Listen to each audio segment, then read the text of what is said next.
The views, thoughts, and opinions expressed in this episode are that of the guest and host and do not necessarily reflect the values of sponsors or other associated organizations.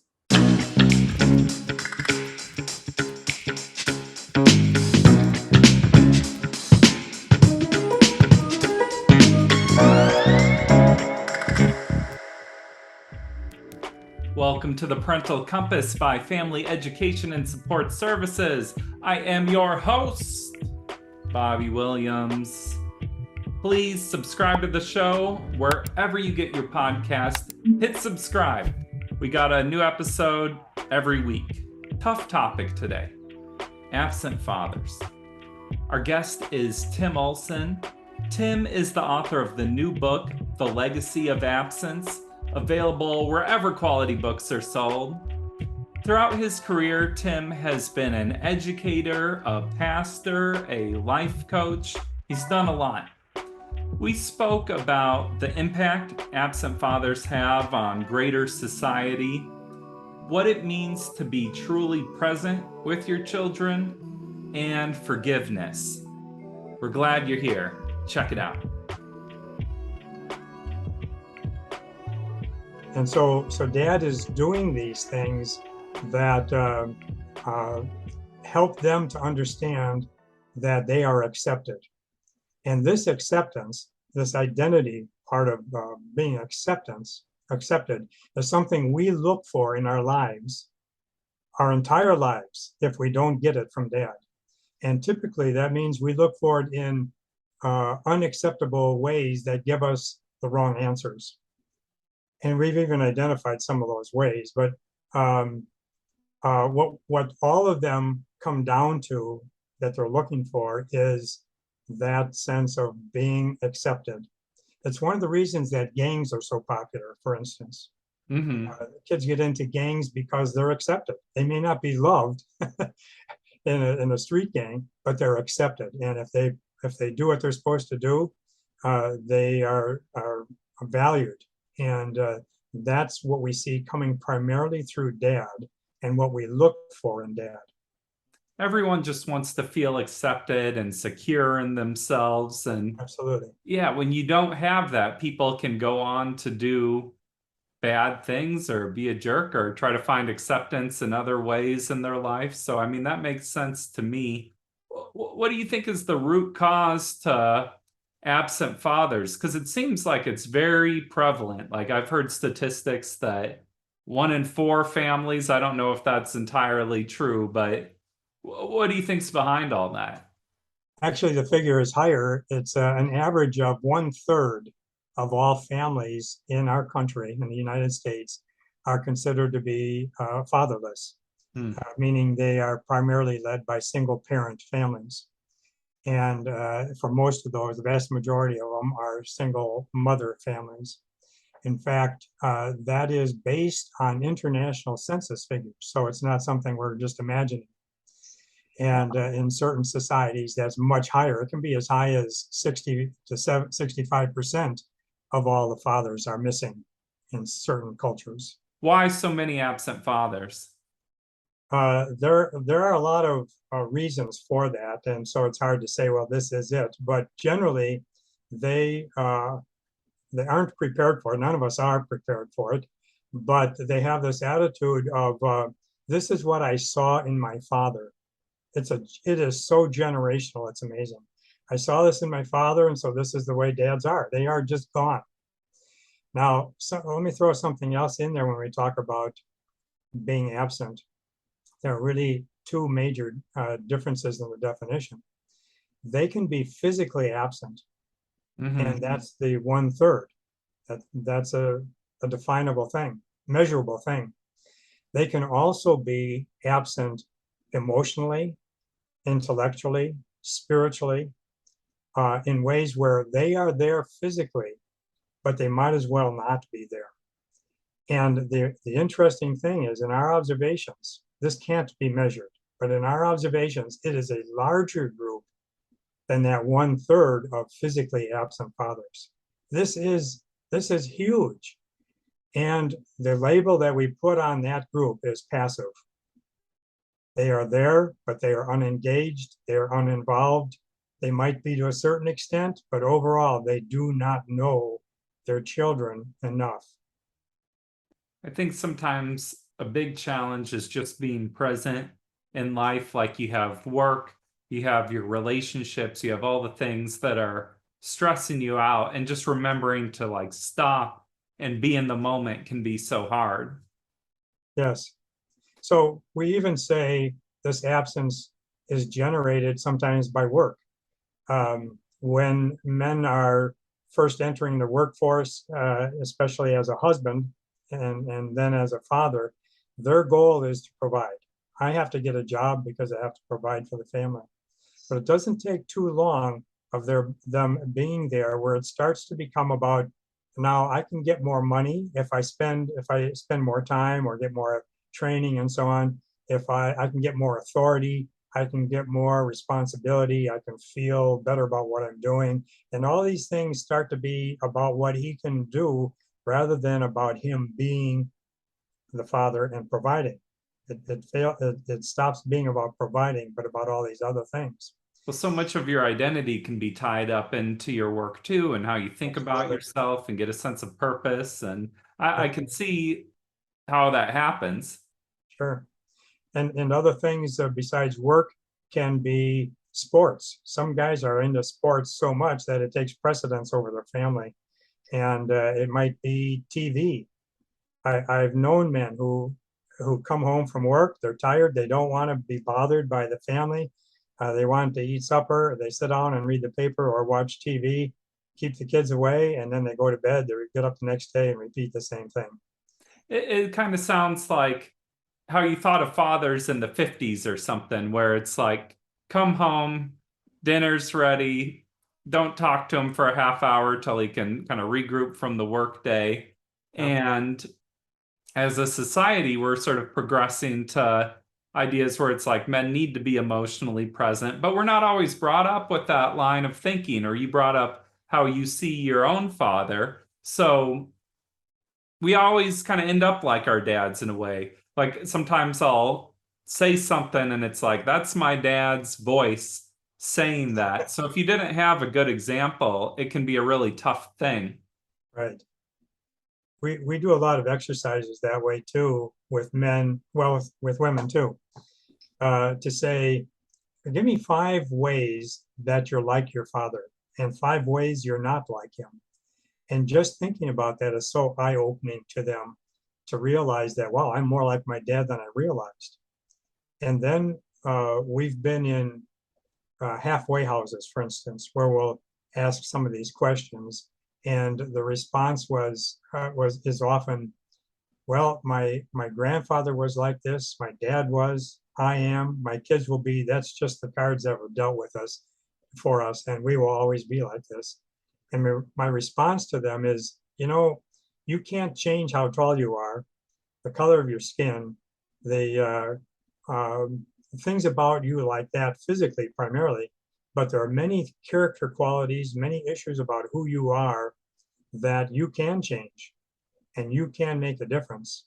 In fact, if there are things about you that you don't care for and you don't intentionally address those and change them, you will most assuredly pass them on to the next generation. It's tough to think what is a core personality trait and what's something you could do some work on yourself and get better at. Yes. Life is complicated sometimes. Sometimes they maybe were living in one city and had a child and then broke up with the mother and then moved to a different city. And so now they're not present. That's a complicated situation. Is there a way to still be present if you don't live in the same city? Let me give you an example. In fact, I have this story in my book from Ukraine. We were at a high school working with high school seniors, and there was a class that had quite a variety of observable personalities in it. And Hmm. there were 3 or 4 fellows who were sitting in the back, and they were the kind that were um, making snide comments to each other and kind of laughing at things that were done and so on. And just not really participating, not wanting to participate. And so we were able to catch what seemed to be the ringleader of these fellows as they went out, and said, "So tell us about your dad." And he said, "My dad works in another country, and this is very common over there. Just not many jobs available. And I haven't seen him for years, and he's just not involved in their lives at all. And the kicker is, he says, I don't need him. I can do life without him." And later in the day, we went to another school and talked to another class of seniors. And there was a group of kids kind of sitting partway back. Almost all of them, it was a different kind of school. Almost all of them were dressed very nicely. In fact, a lot of the guys had ties on. And we caught one fellow who was quite engaged with us on the way out. And we said, "So tell us about your father." And he said, "Well, my dad works outside of the country. That's the only place he can find work. But he calls us almost every night, at least several times a week, and we talk. He invites us to go to see where he works once a year. We might spend a couple of weeks there, and he comes home and spends a couple of weeks on vacation." And so here we have two young men with fathers in identical situations, and one father has chosen to be involved, the other has not. And the one who's chosen to be involved has found ways, and it's almost always possible. And this is something we recognize when we work with fathers from all different walks of life, that if they choose and want to be involved with their kids, they'll find a way. And it's very easy if they don't. It's very easy to have the excuses of, "It's too bad, I have to be gone." Well, I think about like fathers in prison too. That's a difficult situation, and a lot of people in prison. There are, again, a variety of ways. We work in, for instance, the Minnesota state prison system, and we meet with the prisoners and we teach them all these things about fatherlessness, and many of them get it, and they want to move towards their wives and towards their children. But it's much more difficult. It's easier for children, especially adult children, is what we're primarily talking about here, to move towards their fathers who are in prison or who aren't in prison. Doesn't matter. It's just, I don't know if it's partly embarrassment or what, that makes it difficult for fathers to reach out to their children and essentially say, "Hey, I'm sorry about the way I've been as a father, and would you please forgive me?" But for kids to do just the opposite, it works much more easily. And if the mom reaches out to the father, that's kind of a rare exception, but it helps, where the father realizes, "Hey, they're reaching out to me. I can do something about this." It can be a big encouragement. Say that you're a parent who hasn't been involved for maybe several years and you want to be involved now. Is there any path to reconciliation, or how could you even begin doing that? One of the things that we do with the men and women who want to reconcile with their fathers is we have them write a "Dear Dad" letter. And in that, they express their feelings. We try to make it as factual as possible, as we can. In other words, "Dad, you weren't there for me. Why was that? Where were you? I needed you as a dad, and you were gone." And it's things like that that help them start to open the door. The dad may never respond. In fact, a lot of them will say, "I have no idea where my dad is, so I guess I don't have to write the letter." And we say, "No, you really need to write the letter, because this is going to help you reconcile." It takes two to reconcile, but in our minds and in our hearts, there are two. We're appealing to them, we're writing to them. And so essentially they are there. And if they might have even died, and we say, "Write the letter, get your emotions out, and then take it to the cemetery and read it to them." Or maybe even burn it, throw it away, do whatever you want to, or send it to them, give it to them, see if there is a way for you to be able to start the process going.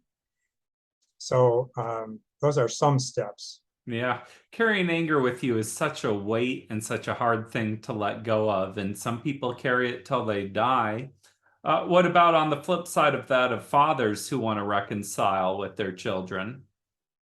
Well, it's the same thing. They need to be able to get to the point of going to their sons and daughters, and usually by now they're adult sons and daughters, and the best thing is, again, to put their thoughts into writing first, because they start to listen to themselves and they can hear them saying things that, oh, that wouldn't be good, a good way to say it. But if they don't write it down first, they find themselves saying things that are inappropriate. It's one of the first things we say is that trying to reconcile cannot be about blaming or accusing. It's about understanding what happened and bringing healing and bringing the two parties back together again. For some people, this can happen in minutes with a phone call. For a son or a daughter to hear their dad on the telephone say, you know, son, daughter, sweetheart, I am so sorry for what I did to you by not being there. And I would like to get together again. Could you find it in your heart to forgive me? And you'd be surprised at how many will say, oh, Dad, I've been waiting to hear those words my whole life. Let's get together. And so it's taking that first step. Yeah. I could give you a story and try not to make it too long about my own kids. Go for it. When each of them, I have 3 children. When each of them was about the age of 20, I took them to a restaurant, someplace that was kind of public. And I said to them, the first thing I want to say to you is that there are many things that may have happened to you that I did that might have hurt you and made you angry and upset. And the thing I want to say to you is I would have never done something like that intentionally.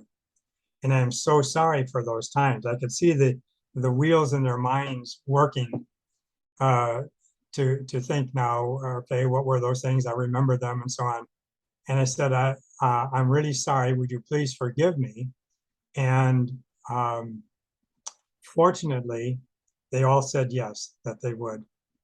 And the thing about forgiveness is that the power that has, those instances have over them, disappears. It goes away when forgiveness is given. I And we think find out that when we don't forgive, we're put into a prison of unforgiveness. And we're the only ones there. The other party isn't there. And so forgiveness is so important on that step. I think healing and things like grief can be a really long process, though, or sometimes you're like, okay, I feel a little better, and then the next day I'm still kind of angry, or it takes time and like work too, and your behavior in the future can show things, and it just makes me think about a lot of different things. Yes, I mentioned that some can happen just within minutes over a phone call. I know of a man that I had a conflict with, and forgiveness took me 5 years to get to that point. And I've been working with 2 men, brothers. They are they're around 40, give or take. And we've been working on reconciliation with their father for probably 2 years now. And they are ready, but they know that it's not going to work just to dump this on their dad. They need to do it step by step with their father, and so they're willing to take the time. And so yes, it can take years, it can take months, it can take overnight, or even minutes. It depends. So be willing, be open to giving it whatever it takes. Well, thank you so much for taking the time to talk with me today and an important conversation. Do you have any closing thoughts that you'd like to leave the audience with?